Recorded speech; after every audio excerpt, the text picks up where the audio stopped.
morning one and all. Myself Bhavani from Civil Department. Today we are going to discuss about exogenous hazard, means a question bank discussion on exogenous hazards. And in this one, coming to the first question, that is what are cyclones and how can communities protect themselves from their destructive effects? Here in this one, these exogenous hazards are nothing but the on the earth these are going to be happen. Endogenous nothing but means in the earth these type of natural disaster are going to be happen. That is exogenous. Sorry, that is endogenous. And in this exogenous, we can see the natural disaster that are occurring on the earth surface, means like cyclones, floods, droughts. These are all comes under this exogenous only. And in this one, cyclones. Here, what is meant by cyclones means these cyclones can be called as hurricanes, tufans in some of the regions also. Okay. This cyclone word can be differ region to region also. These cyclones are very powerful storms that form the overwarm ocean water. Means this can be formed on the overwarm ocean water. This can be characterized by the strong winds, heavy rain and also the storm surges. When this type of cyclones occur means it will give significant damage towards them when they reach the land. And mainly what are the main causes of these cyclones means first cause is warm ocean water. Means in the sea water we can say if the sea water is its temperature is very warm enough to heat the air above it, one means then only cyclone is going to be occur, means that will only create this cyclone to rise. Okay, due to the temperature, if that water temperature is warm enough to heat that air above that ocean also, their cyclones can be raised. And next one is rotation of the earth. Here when the rotation of the earth that causes the wind to spin around the low pressure center, means obviously when there is earth rotation, because of the earth rotation, when there is a low pressure center, it also going to be form this circular storm system. Means if the cyclones are going to be formed, means obviously it will just damage the whole area. Means this is one of the natural disaster also. Means if this disaster is going to be occur on the land, means it will be very much disastrous towards the life of humans and also the human life and as well as the animal life also. It will also wipe out the means there will be so much damage towards the infrastructure also sometimes. Next one is rising warm air. Means we all know that because of the warm ocean water, means rise in the temperature only, these cyclones are going to be occur. Means as here, as the warm moist air rises, means it will cool down and condenses, and that will release the heat that fuel this cyclone also. Means when this warm air that will combine with the warm ocean water, means that is going to be create the very strong cyclone also. Okay, automatically these cyclones are occurring when there is warm ocean water and heat can be absorbed on that water body surface also. Then only these cyclones are going to be occur. Means when there is rise in the warm air also, means that will automatically give rise to the strong cyclone here. Means here distribution of cyclones, means where we can see these cyclones, means mainly these cyclones can be occur in tropical regions where the ocean temperatures are warm enough to support their formation. Means like regions like Pacific Oceans, Atlantic Ocean, Indian Oceans, these are all comes under the cyclone areas only, cyclone prone areas. Why? Because here ocean temperature are always warm enough to support the formation of this cyclone here. So In the oceans means whether it may be Pacific Ocean, Atlantic Ocean, Indian Ocean. In these oceans, warm air or warm water means warm surface of this overall water surface will be there. So at that time only this give rise towards these oceans give rise towards the formation of these cyclones. And next one is human adjustment, perception and mitigation. Means how we are going to adjust towards these cyclones and how we are going to mitigate and what is the perception towards these cyclones. Means first one, that is early warning system. And here in this early warning system, government and also the meteorological department, they have to monitor continuously these weather patterns. Means when they are continuously observing the overall patterns, means they will just detect the formation of these cyclones. Means from the satellite system we are going to see from the means outer side of the earth also we can see at what place these cyclones are going to be occur. Means meteorological people have to be active enough to get to know about this cyclones, where it is occurring, at what place it is occurring. Okay, and immediately these meteorological people, they will give the information towards the government, and government people, they are immediately give the warning towards them that region which is going to be occur with these cyclones. Okay, means warning systems have to be give to the people to evacuate their place or go to some safe place. After the cyclones, obviously they are going to come towards their native place only. So people, due to this warning system, people can save themselves or protect themselves or protect their family also at that time. And next one is building stronger structures. Means in some of the cyclone prone areas, we can see that buildings are often going to be collapsed. Means obviously if cyclones are going to be occur, means it will going to occur with heavy wind and also the heavy rainfall. Means in this case, when some buildings which are not earthquake resistant or cyclone resistant, means they are going to be collapsed easily. Okay, so we are going to constructing this type of buildings when any type of cyclones or earthquakes they are going to occur, means they cannot collapse easily. So we have to construct like that only. Maybe this will include the using of reinforcing material, and also by securing the roofs also we can save the overall infrastructure or buildings from these cyclone areas. Means we have to ensure that windows and also the doors are steady also.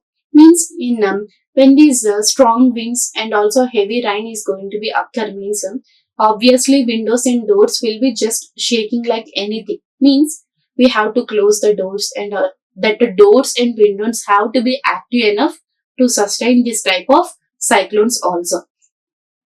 Next one is community preparedness. And in this community preparedness, communities are educated on cyclone safety. Means when we are educate this community, means they are going to help the needy people who are suffering from this cyclones. Means that can include the evacuation of the people, and also importance of the securing outdoor items, and how to create the emergency kits with having the water, food and also the medical supplies. Means other than the government, these communities, some of the communities or NGOs, they combined with the government, and they are very much helpful nowadays. Why? Because they are helpful in these means any type of natural disaster is going to be occur at some place, means they will come immediately with the government, and they are helping the needy people with supplying them with emergency kits, which having the food, water and also the medical supplies. And the next one is coastal barriers. And in this one, people, some will be living nearer to these coastal regions. Okay, means when that type of people who are living towards this coastal area or coastal regions, means they have to build their houses according to that one only.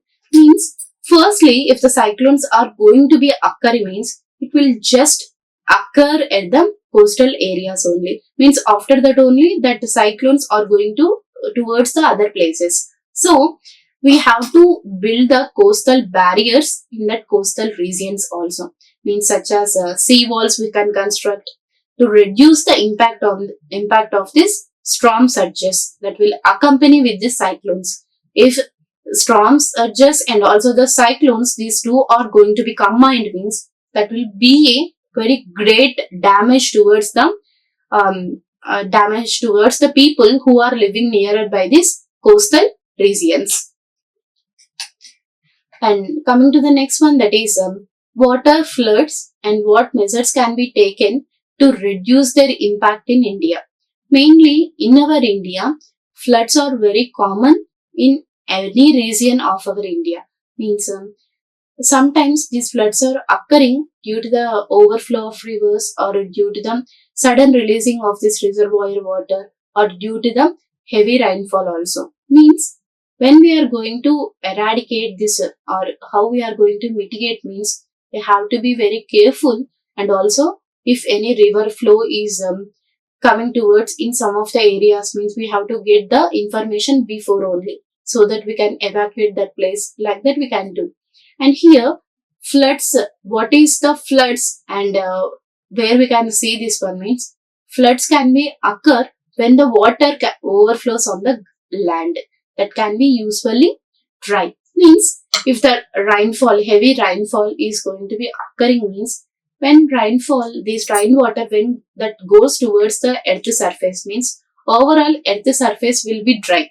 But when the water goes into the earth surface, means that dry water will just absorb this water, and that will be just by absorbing that water, that earth surface will become wet. After becoming wet, they can't absorb more water then. Means what they will do, when they are not going to absorb, means that water can be settled on the earth surface only, that are not going towards the earth surface at that time. Okay, means after absorbing enough water, earth surface can't absorb more. So what will happen, that water can be sustained on the earth surface only. Means that time only these floods are going to be formed. And due to the it also formed due to the excessive rainfall or storm surges, due to the storm surges or river overflow also, or without intimation of the releasing of this reservoir water also, floods can be caused. And here in our India, it is very common.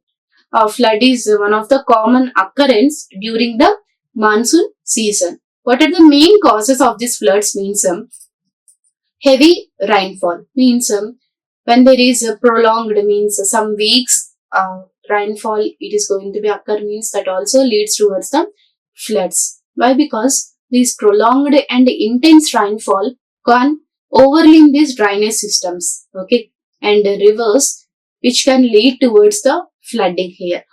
And coming to the next one, that is river overflow. And in this river overflow, when water, after receiving the more water, means obviously any river will be having some capacity.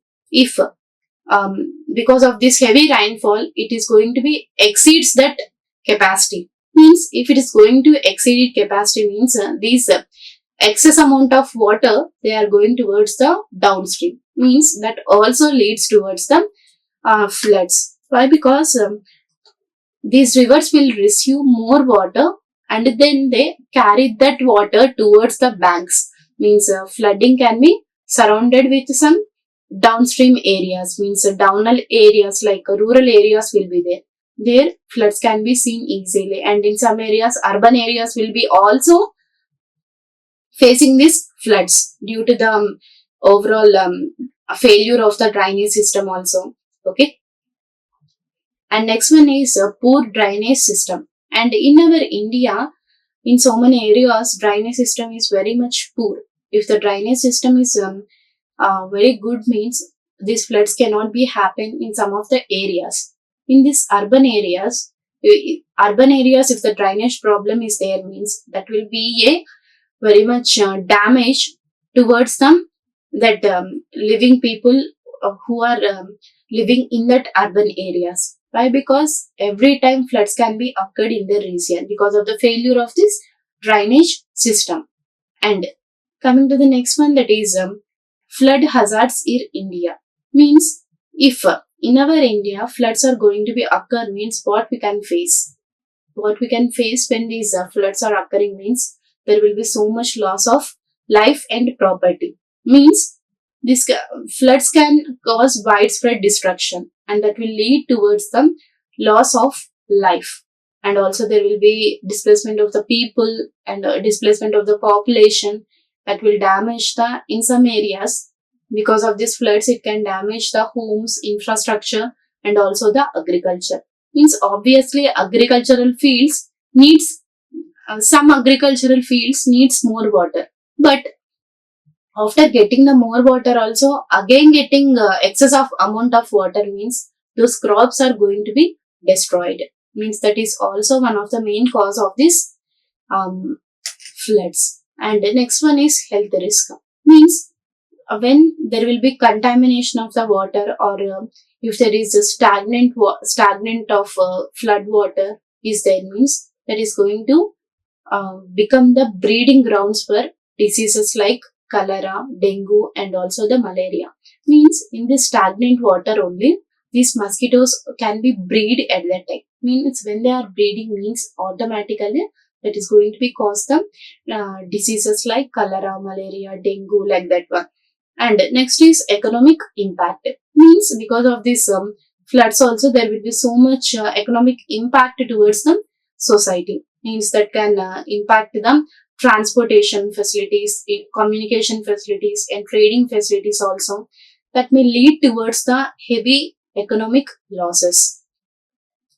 And next one is flood control measures. Means whether it may be human adjustment towards these floods or whether it may be mitigation or whether it may be perception, how we are going to control these flood areas.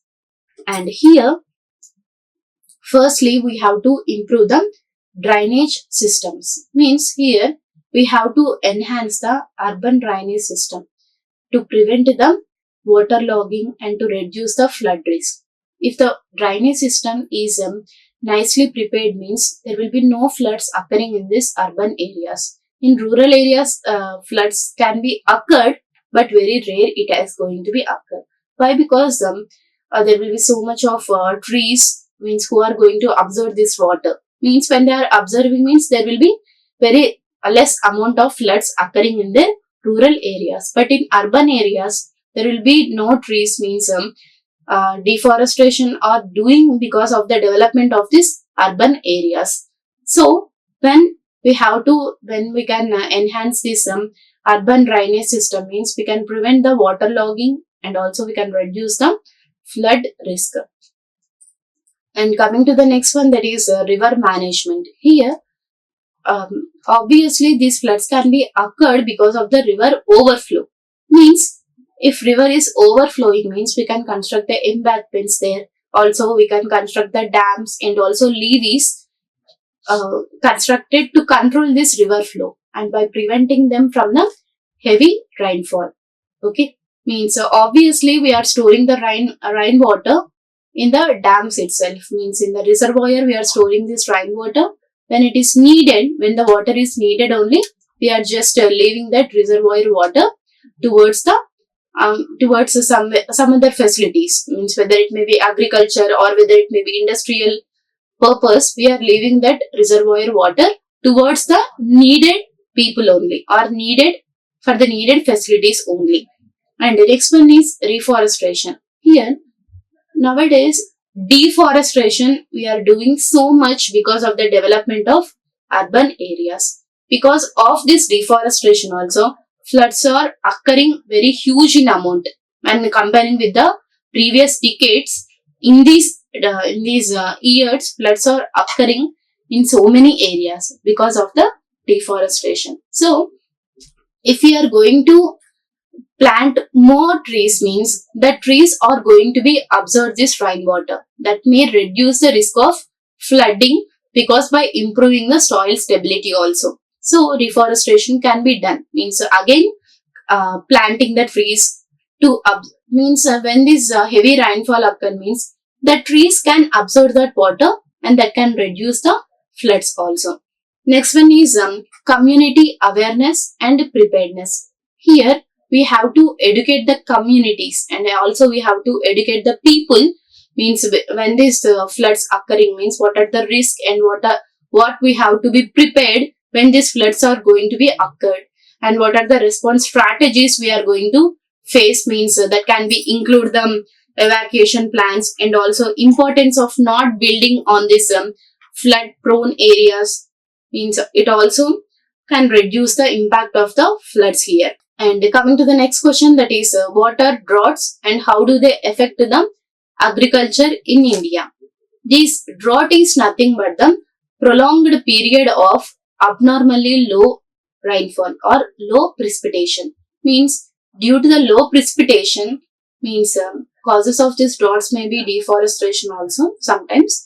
Because of this deforestation and so many other causes, these droughts can be occurred for the prolonged period. And in this prolonged period, very low rainfall or low precipitation is can be seen, and it can lead towards the shortage of the water. Means if there is shortage of the water, means there will be so much reduction in the agriculture. Means if the agriculture products are not going to um, grow, means automatically the price of the food products can be rising because of the reduction in the agriculture. And here in our India, droughts are very common thing. Droughts are very common thing. Means particularly for the agriculture, which only relies on the rainfall itself. Mainly, what are the impact of these droughts are? It can reduce the crop yields. Here, obviously, without sufficient water, we can't grow the crops. Means like some crops we may take like paddy, wheat. These crops may contain heavy water. Means we have to get more water for the types of crops. Means if the sufficient water are not there, means that crops cannot grow properly.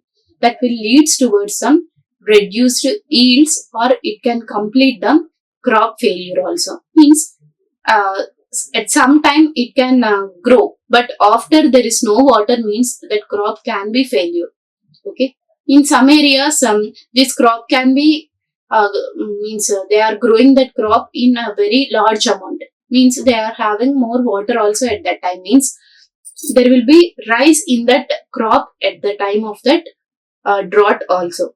Mainly due to this reduction in the crop yields also, it will going to be result in the food shortages, and also increase in the food product prices also. So these droughts, if we are going to not go through this drought, means we have to do the reforestation like that one.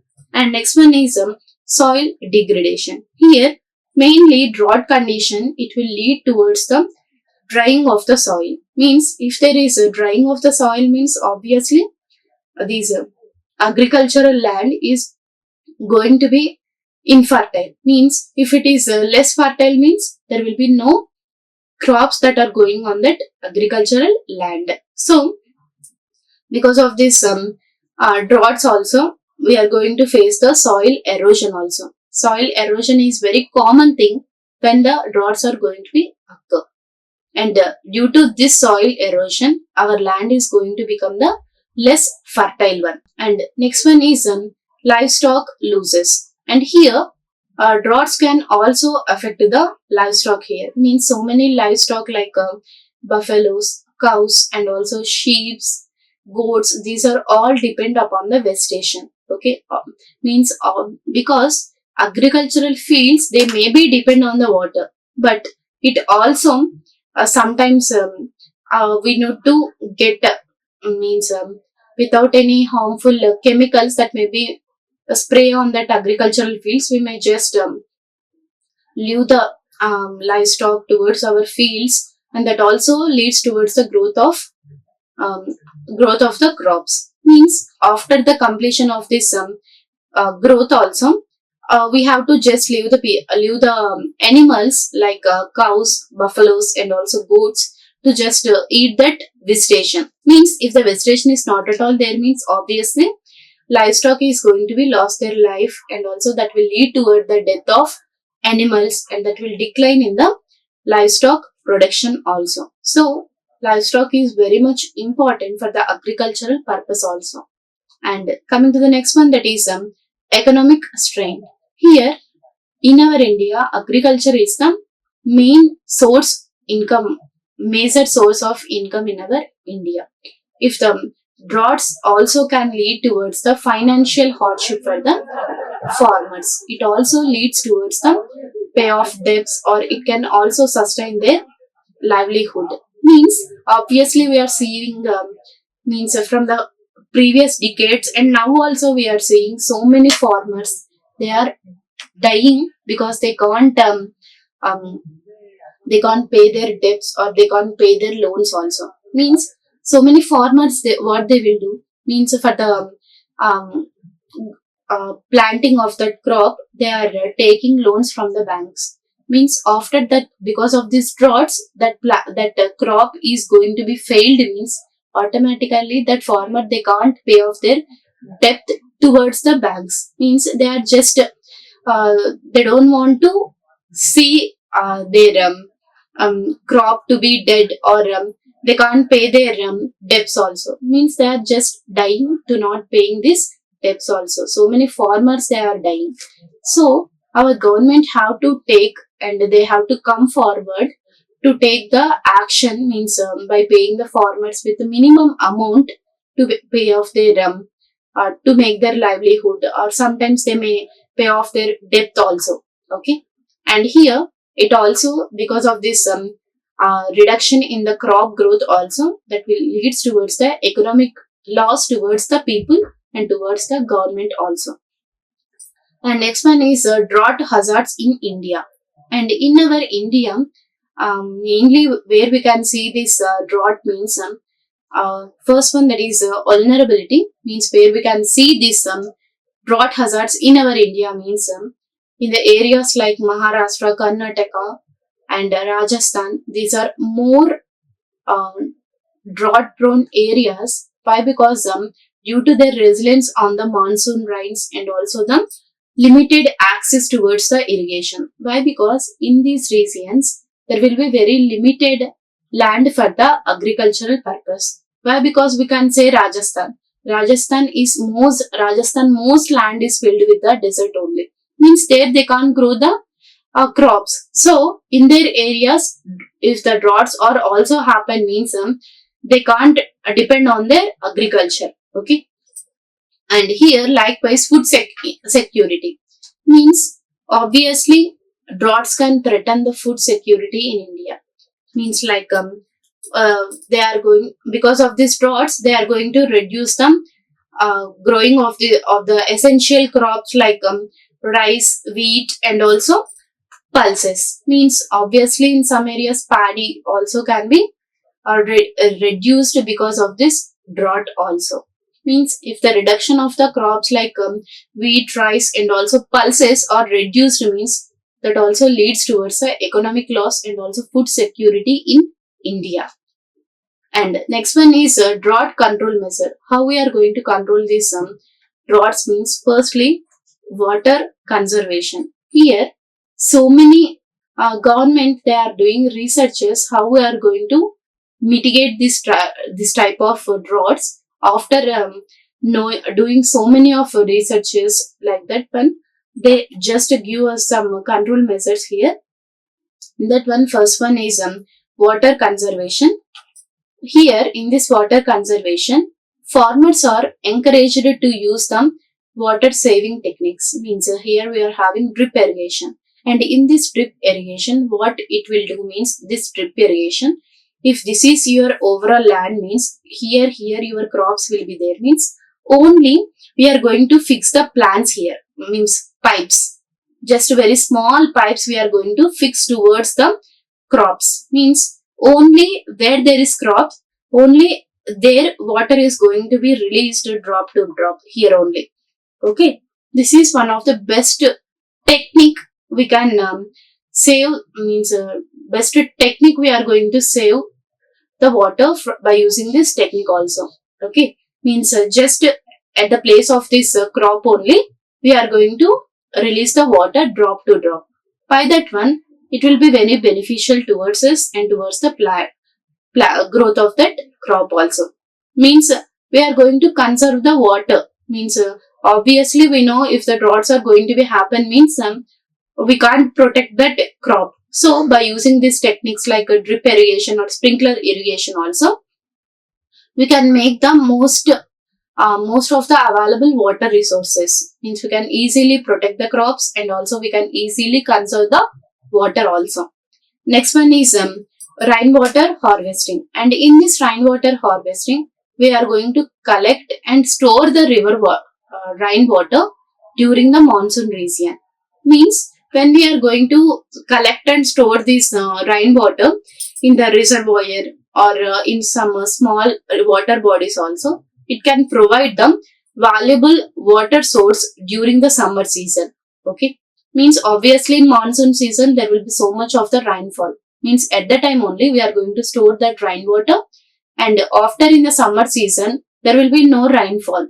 Means obviously that conserved rainwater we can use for the we can use in this dry period or summer season also.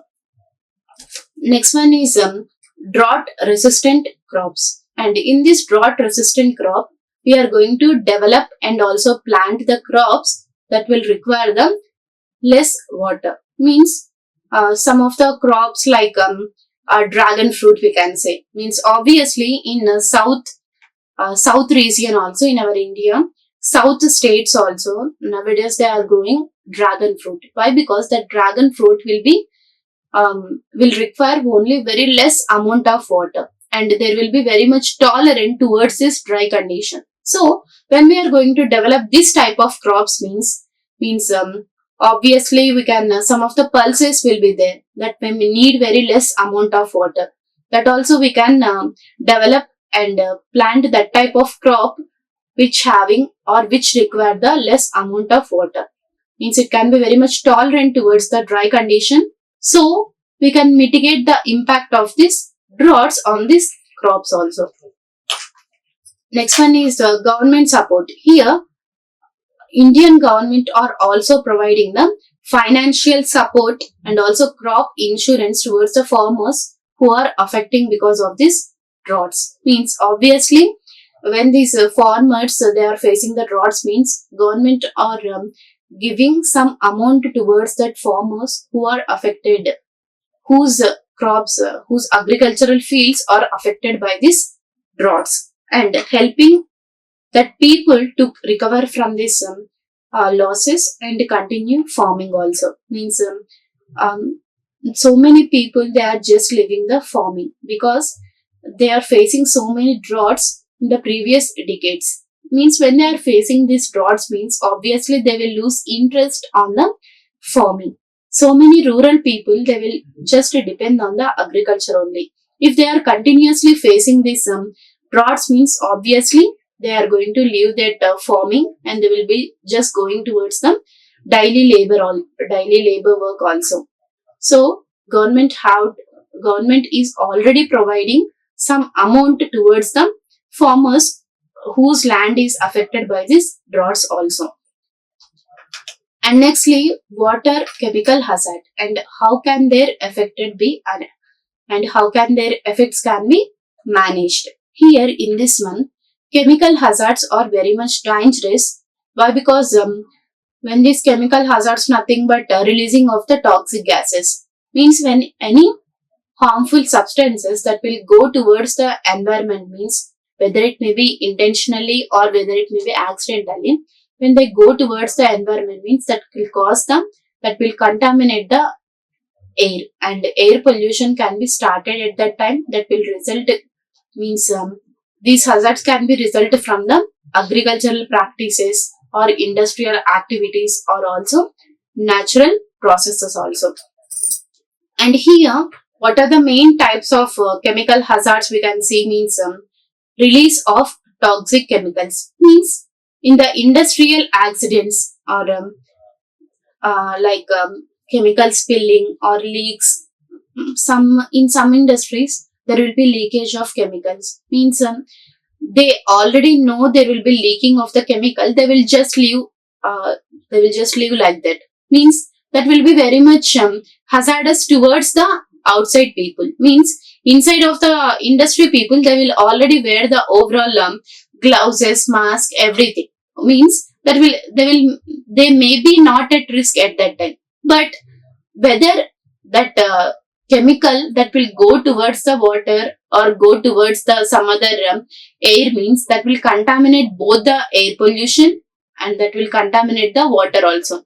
That will when they are going to release the toxic substances into the soil, water and also air, means that will be very much risk towards the human health and also the environment here. And next one is nuclear explosions. Means when there will be release of the radioactive materials from this nuclear explosions or any accidents, means that will cause the long-term health issues. Means Chernobyl disaster, I already told you. In that one, accidentally nuclear explosion occurred. Means at that time, when these radioactive materials that will released into the air, means that will cause them respiratory problems. To the people who are living nearer by these industries or factories also.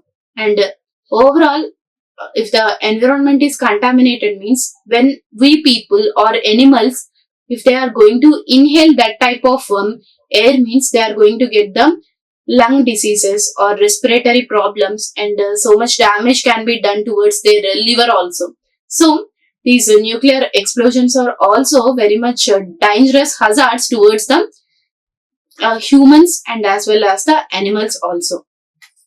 And next one is pesticides and fertilizers.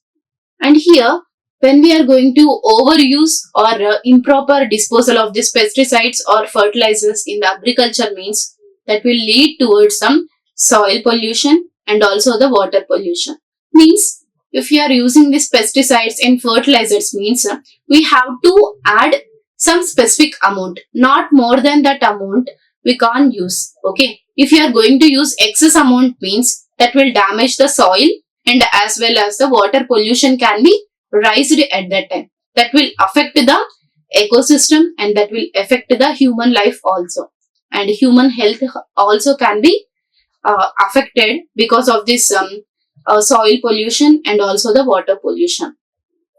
And next one is managing chemical hazard. Means how we are going to manage this chemical hazards, means strict regulations. Means government have to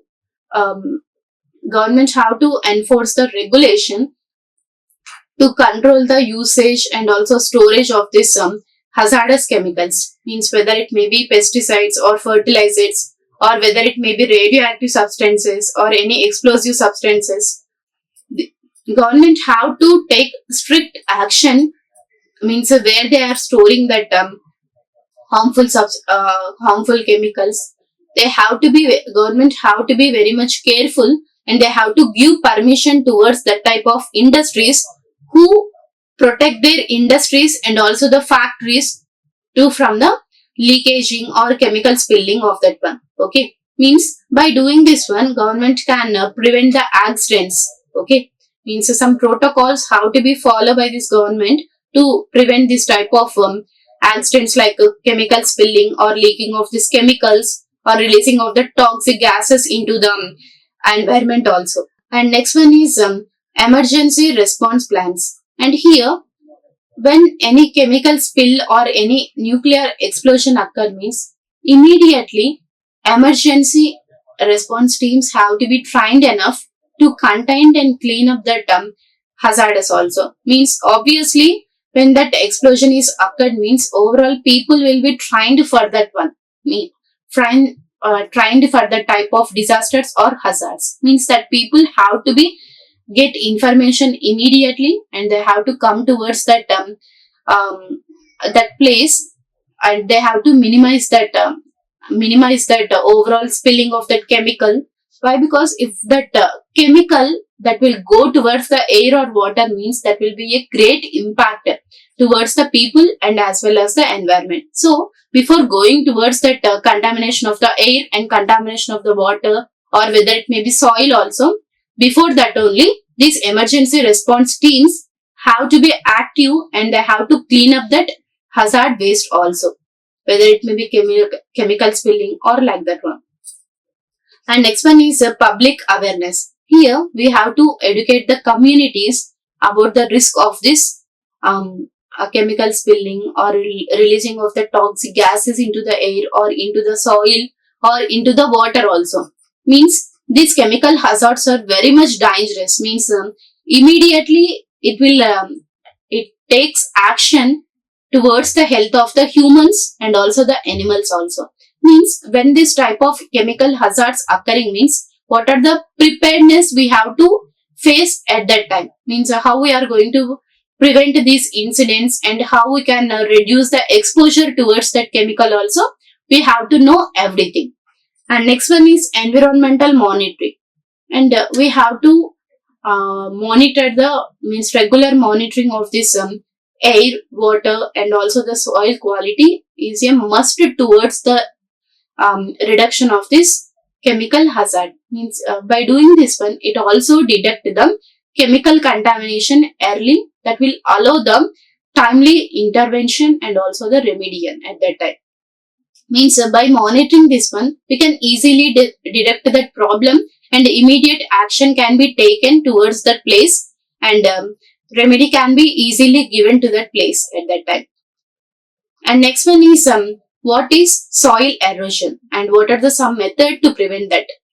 Soil erosion is nothing but the removing of the top layer of the soil by the natural forces like water, wind and also human activities like farming, agriculture. Means farming nothing but agriculture and also doing deforestation. By doing this one, soil erosion is a common thing occurring nowadays. Why? Because sometimes if the soil is continuously covered with this vegetation, means automatically there will be reduction of the soil erosion can be seen. Means because of this soil erosion, that will lead towards the loss of fertile land and that will reduce the agricultural productivity and also the environmental degradation also. Means we have to protect the soil by not doing this deforestation, by not doing this farming like that one. Okay. And what are the main forms and mechanics of this soil erosion? Means first one, that is water erosion. Here when the rainfall, when there is a heavy rainfall and also the surface runoff, it can be wash away the topsoil easily. Means if the rainfall is heavy and there is continuous flow on the surface, means easily topsoil can be easily washed out, and that especially on the slope areas or slant areas. Mainly it will this water erosion can prevent the gullies and also ravines that further erode the land here.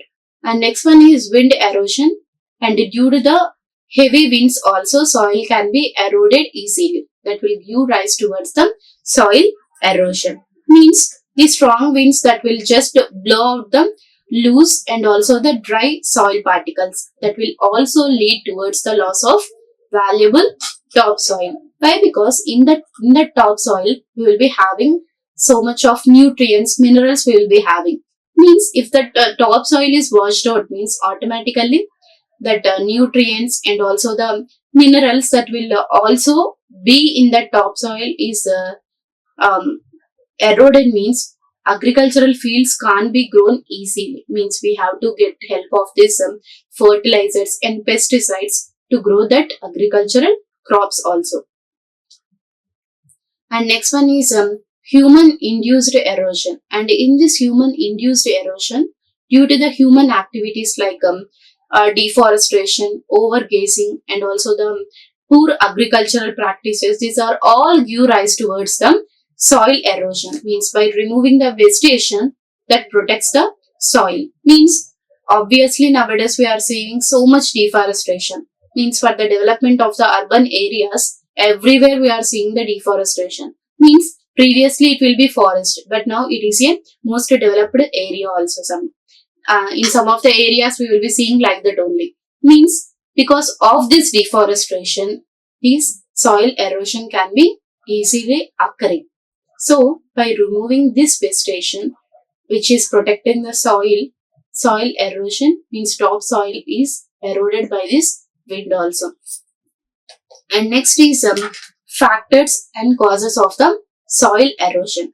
And in this, what are the main factors and what are the causes how this soil erosion is occurring means due to the deforestation. Here, when we are going to cut the trees and also removing this vegetation also, that will leads towards some soil erosion.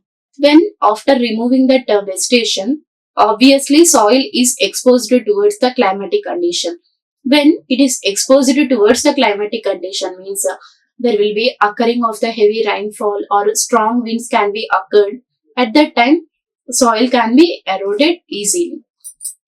And next one is overgazing. And in this overgazing, when we are going to just when there is livestock gazing on the land without any adequate vegetation means obviously that will degrade the soil and that will leads towards the soil erosion. Means in some areas after completion of the agricultural crop, we are just leaving the livestock to grazing on that land also. Means without adequate vegetation cover means that also leads towards the soil erosion. Next one is agricultural practices. Means when we are going to do the agriculture means we have to till the soil. Means at the time of this tilting of the soil, it will living it with the bare between the planting seasons and it will be more susceptible towards the soil erosion. Due to this agricultural practices like tilting the soil also, that will leads towards the soil erosion. And next one is conservation methods. And in this conservation methods, what we can do means what are the control methods we can do for this to eradicate this soil erosion means contour ploughing. Here we can do the ploughing along the contours of this land means that also helps them to reduce the water runoff and also to prevent the soil erosion on the slant areas or also on the slopes. Means when we are doing this ploughing on that land means that will reduce the water runoff. By reducing this one, automatically we are going to prevent the soil erosion also. And next one is terracing. Here, when we are going to create the terraces on steep slopes also, that will slow down the flow of this water. That also reduce the soil erosion. So terracing is also very much important when we are doing this on the steep or slant slopes means like this. Okay, means when this can be occurred on this steep slopes means like this means somewhat it will be vertical slopes also. On this one we will do this agriculture or this vegetation means that will reduce the soil erosion here. And next one is cover crops. Means when we are going to cover the cover the land with the vegetation like planting means like grass and also legumes. This will also prevent the soil from erosion. Means obviously if the land is covered means there will be no natural processes occurring like a strong wind. If the heavy rainfall is also there means that will going to prevent the soil to be eroded by providing the sufficient cover. Means ground cover should be necessary to avoid this soil erosion.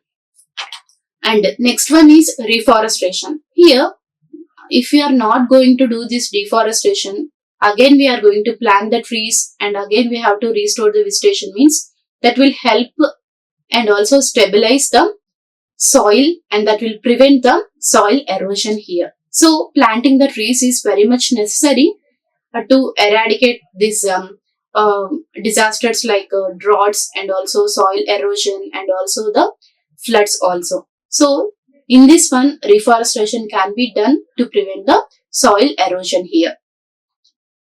And coming to the next question, that is what are the environmental impacts of sedimentation and how it can be managed.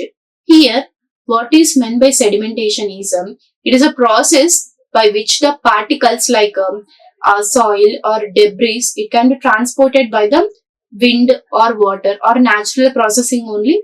These debris can be flow towards the water bodies, and in that water bodies, these debris or any soil, they just settled at some point. That is called as the sedimentation. Means while this sedimentation is a natural process, human activities can be accelerated from this one.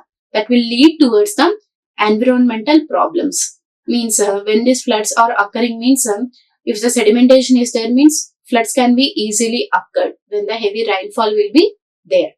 And here, what are the global sedimentation problems we can see means first one, river and stream blockage. Here, when there is excessive sedimentation that can clog these water bodies like ponds, rivers and also streams is there, means that will reduce the capacity of the river bodies, and it is going to carry the water, and that will increase the risk of floods here. Means obviously, if the water bodies will be like rivers, ponds, it will be having some capacity. If the water is going to be flow towards that river, means it will after fill the overall river, excess river will be go towards the another areas, means that causes the floods here. If the sedimentation is not there, means that water body capacity can be increased at that time. So, because of these sediments, there will be so much of river and stream blockage we can see there. And next one is habitat destruction. Here, in this habitat destruction, this because of this sedimentation, it can also bury the aquatic habitats like coral reefs and also fish spanning grounds, that will lead towards the decline in the biodiversity. So, because of the destruction of these habitats also, we have to reduce the sedimentation process, means like immediate cleaning of these sediments in the water bodies, so that we can reduce the risk of this habitat loss also. Next one is water quality degradation. Here, when there will be so much of soil and also debris and also some contamination contamination chemicals that will go towards the water bodies, means these sediments may carry so much of the pollutants like heavy metals, it may be, or pesticides that will go towards the water bodies. Means what they will do, that will contaminate the water resources, that will be harmful towards the aquatic life and also for the human beings. Means when we are going to drink that one, means that will cause the diseases towards us. And next one is regional sedimentation problems. Here, what are the regional sedimentation problems means? First one, that is soil fertility loss. And in agricultural regions, the sedimentation can lead towards the loss of fertile topsoil. Means there will be reduce in the production of the land here. Means soil fertility can be lost because of these sediments. And next one is reservoir situation. And in this one, when there is so much of the sediments that will build up in this reservoir, means automatically their capacity, means reservoir capacity is going to be reduced, and that will affect the hydroelectric power generation, and also these reservoir water only can be supply for the irrigation purpose for some areas, means that also can be reduced because of this sedimentation. And next is sedimentation and environmental problems. Here, what are the sedimentation towards the environmental problems is erosion and land degradation. Here, sedimentation is often results in the soil erosion. Means obviously, if the sedimentation is occurred, means there will be soil erosion, which can automatically degrade the land, and it will reduce its ability to support the plant life also. So, because of this sedimentation, this soil erosion can be occurred at that time. It is one of the environmental problems we will be seeing. And next is increased flood risk. Means obviously in the water bodies, if the sediments like heavy metals or any some vegetation that will stuck in this water bodies, means these sediments that are more likely to overflow. Means if the heavy water flow will be there in that water bodies, means obviously sediments will be there in that water bodies. Due to this sediments, rivers are going to be overflow, that will lead towards the increase in the flood risk in the downstream areas. So we have to conserve these soil practices also. By doing this one, we can just eradicate the sedimentation here. And next one is corrective measures. Means what are the control measures we can do uh, for this soil erosion, sedimentation. And here soil conservation practices we can do, like implementing soil conservation practices like terracing, contour plowing, and also reforestation. By doing this one, we can easily reduce the erosion and also sedimentation. And next is sediment trap. Means obviously when we are constructing this sediment trap, means some mesh we can provide near these water bodies. By providing this mesh like sediment trap, when these sediments are coming towards these water bodies, means this type of solid materials that will trap in that sediment traps only. It will just look like the mesh. Means at that mesh only these sediments can be trapped. Means then we can easily eradicate these sediments in the water bodies. And also we can provide the detention basins that will capture these sediments also before they will reach the water bodies like streams and also rivers and also some small ponds also. By doing this one, we can prevent the water pollution and also the siltation. And next one is restoration of degraded lands. Here we have to restore the degraded lands by doing the reforestation or planting the cover crops, and by improving the soil management practices also. By doing this one, we can easily reduce the sedimentation. Okay, and these are the references books. Thank you everyone. Like, share and subscribe. Hit the bell icon for more updates.